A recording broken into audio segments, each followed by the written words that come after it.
4 number का या ठिकाणी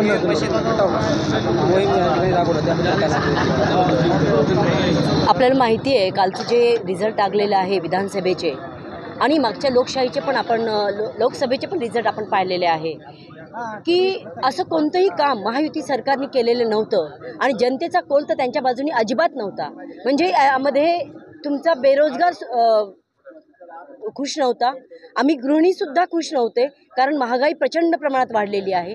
शेतकरी पण खुश नव्हता, शेतमालाला भाव नाही आहे, विम्याचे प्रश्न रखडलेले होते। म्हणजे जेव्हा शेतकरी खुश नाही आहे, तरुण खुश नाही आहे, शेतकरी खुश नाही आहे, मग असं कोण खुश होतं की ज्याच्यामुळे एवढे मोठे असे रिझल्ट आले? आणि असं कोणतं काम केलं होतं बीजेपीनी की म्हणजे ग्राउंडवर पब्लिकनी त्यांना निवडून द्यावं? आणि जे काही 73 लाख वोट 5 नंतर वाढले, हे भूमिका कुठेतरी ही जे काही रिझल्ट आहे कुठेतरी संशयास्पद आहे। आणि त्यामुळे ही जी तफावत आहे या ठिकाणी जनता खुश नाही आहे, मग जनता निवडून कशी देणार आहे?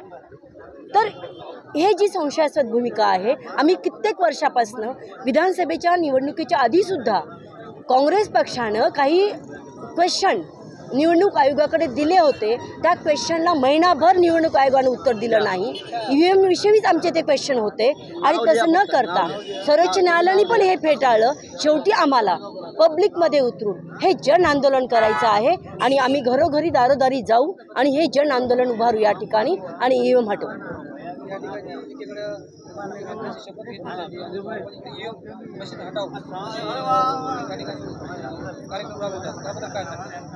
खरं तर हे जे सरकार आहे, आत्ताच आमच्या भाऊंनी सांगितलं, हे EVM सरकार आहे, पब्लिकचं सरकार नाही आहे। आम्हाला लोकशाही वाचवायची आहे, म्हणून आज आम्ही हे आंदोलन या ठिकाणी सुरू केलेलं आहे।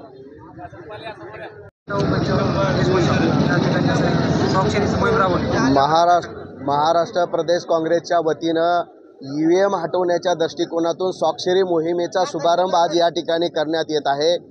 आणि महायुतीचं जे 80%च्या वर जागा निवडून आलेल्या आहेत, पण जनतेमध्ये कुठेही उत्साह नाही आहे।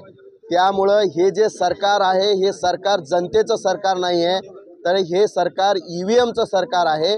त्यामुळं EVM हटवून बॅलेट पेपरवरती मतदान झालं पाहिजे, ही काँग्रेसची मागणी आहे। आणि ती मागणी पूर्ण करण्यासाठी जनतेमधून स्वाक्षरी मोहीम राबवण्याचा कार्यक्रम प्रदेश काँग्रेसच्या वतीनं नांदेड जिल्हा काँग्रेस कमिटीच्या वतीनं आज या ठिकाणी चालू करण्यात आलेलं आहे।